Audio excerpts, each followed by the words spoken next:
के प्रीतम सिंह भाटी जी हमारे साथ हैं, जो कि एक व्यापार जगत से भी है और साथ ही साथ युवा समाज के सेवक भी हैं। सबसे पहले हम आप जानना चाहते हैं कि आज जो जोधपुर के हालात चल रहे हैं, बोला जाता है कि संतों को टारगेट बनाया जा रहा है और संतों के टारगेट की निगाहों में जोधपुर में एक ऐसे संत हैं, संत आसाराम जी बापू, जो आज सेंट्रल जेल में हैं।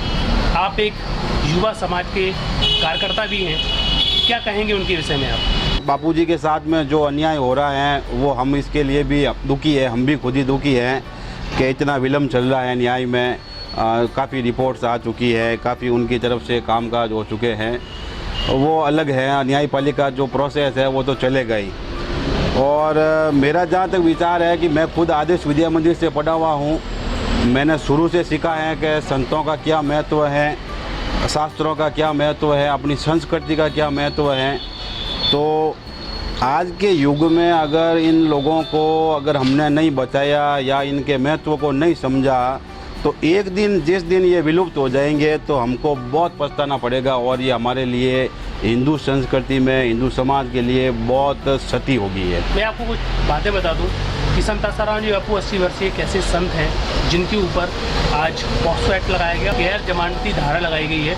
आज उनको बेल तक नहीं दी जा रही है। उनकी आज ऐसी अवस्था है कि व्हील चेयर में आ गए हैं। आप अखबारों में देखते होंगे, जोधपुर से आज जुड़े हुए हैं। मीडिया के माध्यम से आज भी जोधपुर में क्या ऐसा माहौल नहीं बनाया जा रहा है कि कहीं ना कहीं संत आसाराम जी बापू स्वस्थ हैं, उनको जेल में रखा जाए, उनको स्वास्थ्य की इतनी अच्छी आवश्यकता नहीं है, केरल में उनको जाने के लिए इतनी आवश्यकता नहीं है इलाज के लिए? क्या लगता है? सच्चाई ये है कि बापूजी की अवस्था के अनुसार उनको बिल्कुल आराम की ज़रूरत है।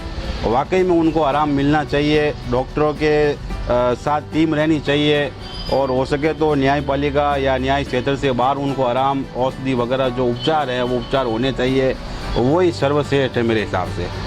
भारत की मीडिया के बारे में आप क्या कहना चाहते हैं? देखिए, मीडिया की लॉबिंग का कुछ कह नहीं सकते हैं।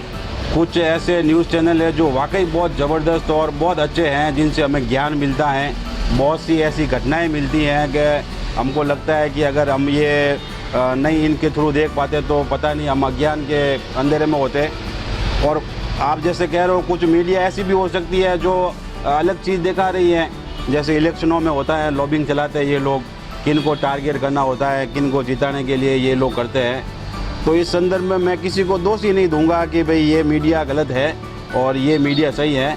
बाकी बापूजी का जो स्वास्थ्य है वाकई में कमज़ोर होता जा रहा है और स्वस्थ है वो, और उनको बताना चाहिए मीडिया वालों को कि भाई इतने उम्र में एक व्यक्ति को जेल में नहीं रखा जाना चाहिए ज़्यादा समय तक, उनको उपचार मिलना चाहिए और उनका ध्यान करना चाहिए और सच्चाई बतानी चाहिए, कम से कम हिंदुत्व के लिए और अपने संतों के लिए। पूरे देश के युवा समाज को आप क्या संदेश देना चाहेंगे? मैं बापूजी से पहले नहीं जुड़ा था, तो मुझे लगा कि यहाँ कुछ अन्याय हो रहा है, निर्दोष के साथ में गलत हो रहा है। तो मैं खुद 5, 7, 10 लोगों से बातचीत की मैंने और युवाओं को जोड़ा है, ग्रुप बनाए हैं, व्हाट्सएप ग्रुप बनाए हैं, अच्छा रेस्पॉन्स मिला है और युवा अग्रसर हैं। क्या अपनी बात आप मोदी जी के सामने रखना चाहेंगे कि संत आसाराम जी बापू के ऊपर जुल्म हो रहा है? बिल्कुल बिल्कुल 100% ये मैं मोदी जी के इस चैनल के माध्यम से बताना चाहूँगा आदरणीय प्रधानमंत्री जी को, जो भी हमारी सांस्कृतिक धरोहर हैं, पूज्य बापूजी है या और भी संत लोग हैं जिनके ऊपर अत्याचार हो रहा है या जिनकी हम लोग वैल्यू नहीं कर पा रहे हैं, उनको जो अपेक्षित सेवाएं राष्ट्र के द्वारा प्रदान की जानी चाहिए थी वो नहीं हो पा रही है।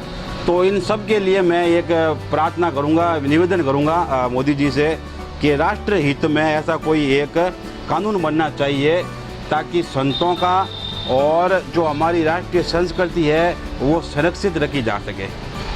एक और चीज़ मैंने जोधपुर में नोटिस की है कि जब जब ये न्याय परिसर में पेशी के लिए बापूजी आते हैं तो इतने अधिक मात्रा में श्रद्धालु आते हैं उनका एक दर्शन पाने के लिए, उनकी एक झलक पाने के लिए। तो वो वाकई में एक ज़बरदस्त चीज़ है। अगर बापूजी दोषी होते या उन्होंने कुछ वाकई में गलत किया होता तो इतने श्रद्धालु मुझे नहीं लगता है कि उनके आज भी अनुयायी होते। तो इतने लोगों की भीड़ और ये जो प्रशासन उनके साथ मेरे हिसाब से कभी कभी अव्यवहार भी करते हैं, तो वो शांतिपूर्वक तरीके से आते हैं एक दर्शन पाने के लिए और हल्की सी झलक पाते हुए दर्शन लाभ लेते हैं बापूजी का और वहाँ से चले जाते हैं। मैंने कभी नहीं देखा है कि उन्होंने अशांति की हो या कोई शांति भंग की हो या किसी से झगड़ा किया हो, तो ऐसा तो मेरे नोटिस में नहीं आया है। उनको होना चाहिए प्रशासन को कि भाई उनके साथ जब वो लोग अपने शांति भंग नहीं कर रहे हैं तो उनके साथ भी प्रेम से प्रस्तुत आएँ ताकि वो लोग अपने दर्शन करके चले जाएं। और अभी तक कोई ऐसा आरोप नहीं सिद्ध हो पाया है जिनसे लगे कि बापूजी दोषी हैं या उन्होंने कुछ गलत काम किया हो, ऐसा कुछ नहीं है।